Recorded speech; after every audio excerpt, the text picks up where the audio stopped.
Жаңа оқу жылы жақындап қалды. Біз бүгін Арбаттағы жастарға мектепке қатысты сұрақ қоямыз. Мектепте нешінші атаман болдыңыз? Чорт болған мен. Ойна айтам.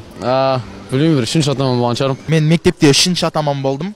Біздің сыныпта үш жігіт болды вообще. Бірінші атаман болдым. О.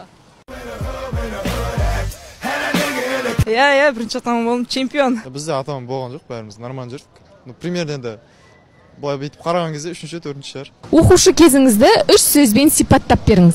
Активист едім, жаңағы ұялмайтын, сосын мектептің мақтаныш. Жуас, жанашыр, әзілқой. Бұзақы болдым. Одан кейін мәдени жақтан қалай айтсам болады, бетке ұстар адам болдым. Одан кейін спорт жағынан тоже бетке ұстар адам болдым.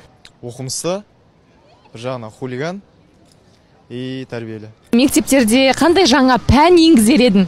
Киберспорт енгізу үшін компьютерді шағу керек қой. Шыны керек бұл сұраққа ойланбаппын.